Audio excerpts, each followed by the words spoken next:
Hello friend, today I discuss Granol, a wonderful topic. Let's start the topic. Granol occurs in many essential oil, including rose, geranium, catenolia and palmarosa. जो ये different प्रकार के जो essentials oil हैं ये इसके अंदर include होते हैं।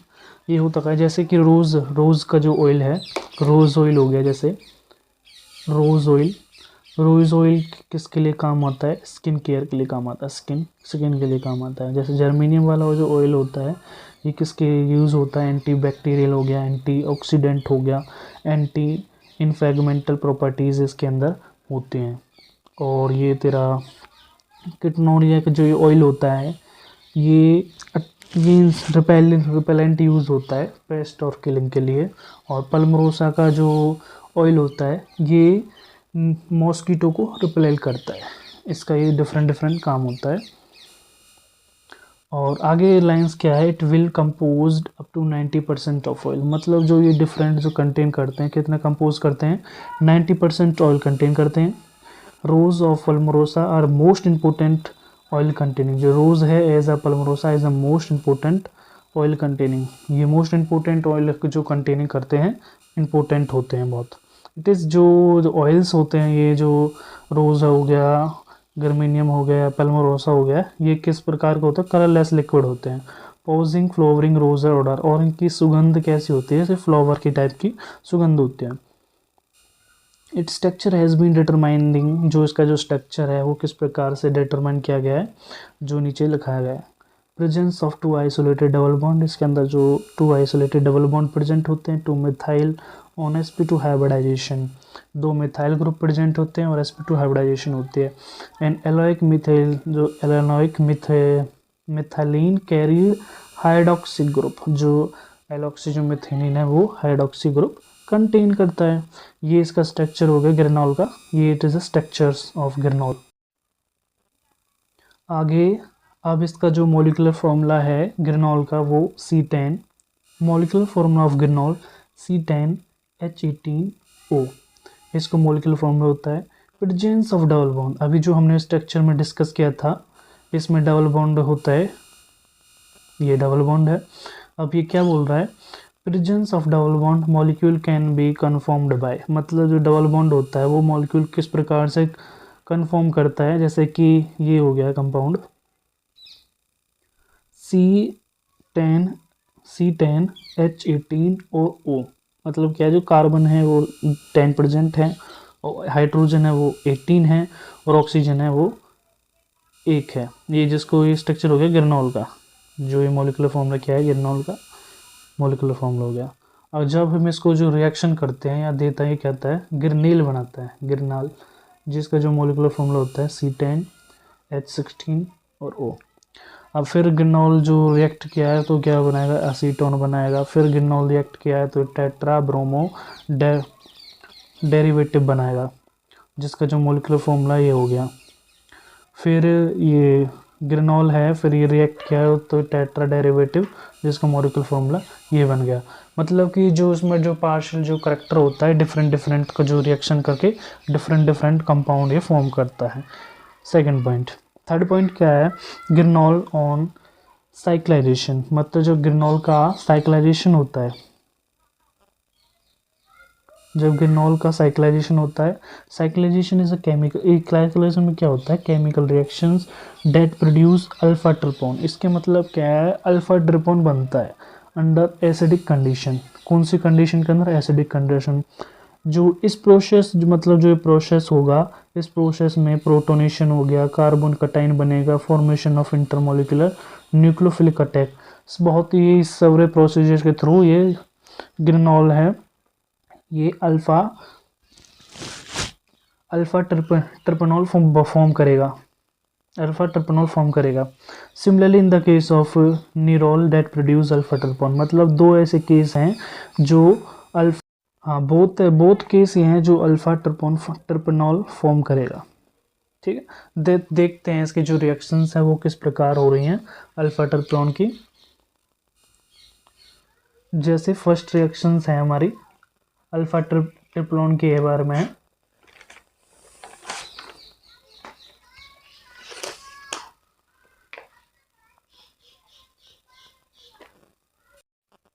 हाँ, तो इसकी जो रिएक्शंस हैं वो किस प्रकार होगी, जैसे गिरनॉल कंपाउंड लिया, जैसे मैं गिरनॉल का स्ट्रक्चर ड्रॉ करता हूँ।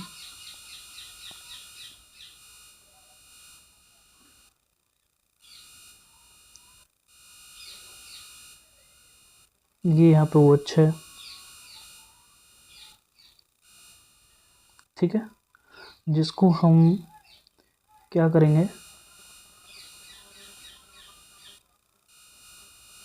प्लस H पॉजिटिव और माइनस H पॉजिटिव के साथ में रिएक्ट कराएंगे, तो ये फॉर्म होगा। तो ये क्या बनाएगा, ये सिमिलर वो स्ट्रक्चर है,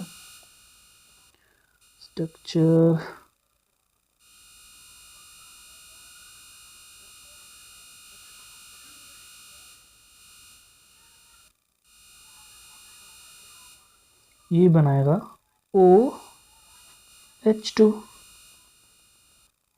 जैसे कि सेकंड स्टेप में दिखाया गया है इस प्रकार, ठीक है। Similarly second step, first step तो ये हो गया, फिर सेकंड स्टेप में ये फॉर्म होगा कार्बोटाइन, फिर उसके बाद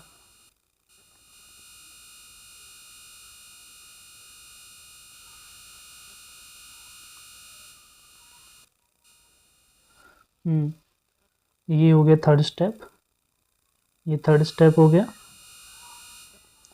फिर ये फोर्थ स्टेप, इसमें क्या है, जो बॉन्ड है वो यहाँ पे शिफ्ट हुआ है और CH2 जो पॉजिटिव चार्ज था वो वहाँ पे पहुँच गया है। अब इसके अगले स्टेप में क्या है, 180 डिग्री इसकी रोटेशन होती है और जो इसका जो ये बॉन्ड है वो नीचे शिफ्ट हो जाता है और ये बॉन्ड है इसके ऊपर जाएगा, पॉजिटिव चार्ज वहाँ जाएगा। फिर इसकी साइक्लाइजेशन के प्रेजेंस में ये रिंग फॉर्म करेगा। साइक्लाइजेशन के प्रेजेंस में ये रिंग फॉर्म करेगा। साइक्लाइजेशन प्रेजेंस में कैसे, जैसे रिंग फॉर्म किया है इसने, जैसे ये वाला बॉन्ड है ये ऊपर चला जाएगा यहाँ पर और ये यहाँ पर ये रिंग फॉर्म कर देगा। फिर प्लस H2O और माइनस H2O के प्रेजेंस में ये अल्फ़ा ट्रिपनॉल फॉर्म कर देगा। ये अल्फ़ा ट्रिपनॉल का स्ट्रक्चर है। सिमिलरली सेकंड जो रिएक्शन थी निरोल की, वो भी सिमिलरली ऐसे ही है, जैसे कि H पॉजिटिव और माइनस H पॉजिटिव के प्रेजेंस में वो पॉजिटिव कैटाइन फॉर्म होगा। सिमिलरली फिर ये बॉन्ड शिफ्ट होगा, ऐसे साइक्लाइजेशन होगा, रिंग फॉर्म होगी और फिर अल्फ़ा ट्रिपनॉल फॉर्म होगा। ये हो गया 2 रिएक्शंस जो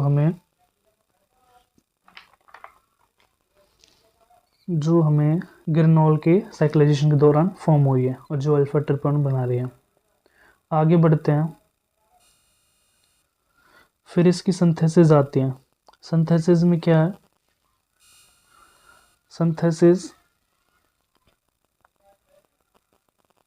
सिंथेसिस में क्या है, इसकी जो ब्लैंक एंड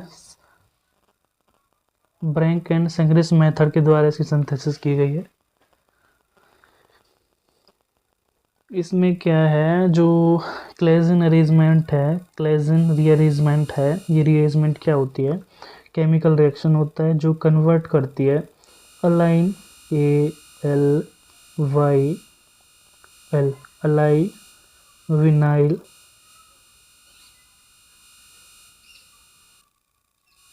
अनाइल विनाइल ईथर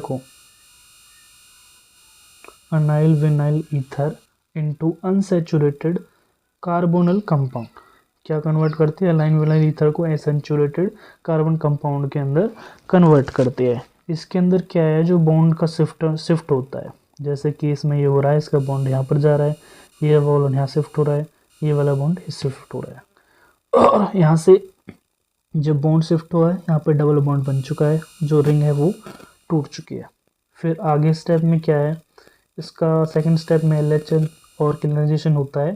तो इसमें क्या है, नीचे जैसे CO2 और R की जो ये था, ये हटके बन के CH2OH जुड़ जाता है यहाँ पे और इसके जो पोजीशन में 2 ऑक्सीजन बॉन्ड के साथ 2 ऑक्सीजन जुड़ जाते हैं।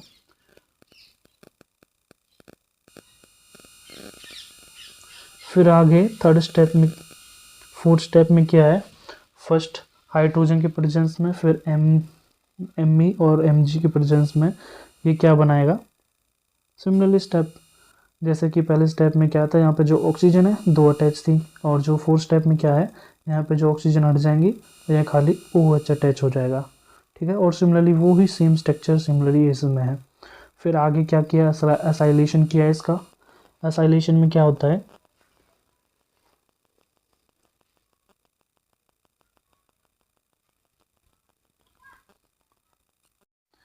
नेक्स्ट स्टेप में इसका एसाइलेशन किया है और हाइड्रो माइनस वो H2O को निकाल दिया है। एसाइलेशन क्या है, तो इसमें क्या है, रिएक्शन इन विच, एसाइलेशन के अंदर क्या होता है, इसके अंदर एडिंग हो जाता है एसिटाइल ग्रुप का, एसीटॉक्स ग्रुप का,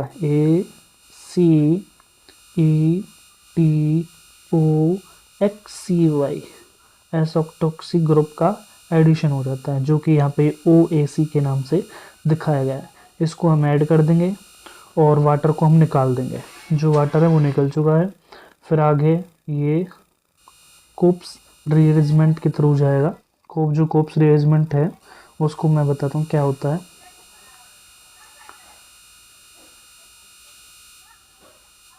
कोप रीअरेंजमेंट में क्या आता है, वेयर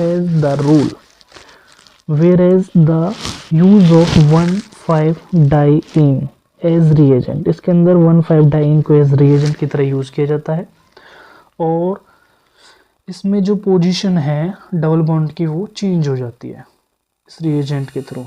जैसे कि इसमें दिखाओ, जैसे कि पोजीशन है डबल बॉन्ड की ये चेंज हो गई है।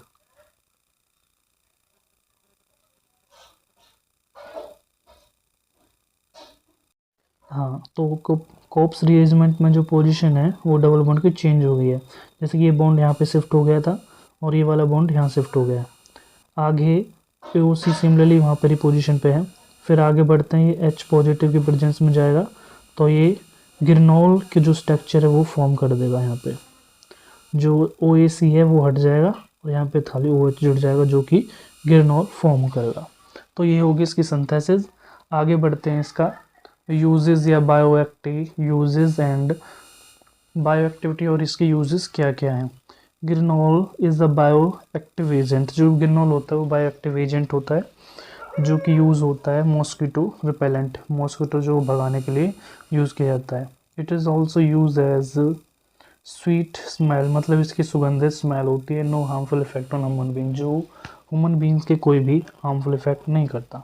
ये परफ्यूम, मतलब जो परफ्यूम होते हैं उसको बनाने के लिए काम आता है। स्वीटनेस मतलब मिठाई बनाने के लिए काम आता है। और we as use as odorant and medicine and the food के अंदर भी यूज़ होता है। और शॉप इंडस्ट्रीज़ में, मतलब शॉप इंडस्ट्रीज़ के अंदर ये सॉप बनाने के लिए भी काम आता है। ये इसका लिए बायोलॉजिकल यूज़ होगा और बायोलॉजिकल यूज़ हो गए इसके। और थैंक यू। अगर वीडियो अच्छी लगी हो तो लाइक करना है, सब्सक्राइब करना।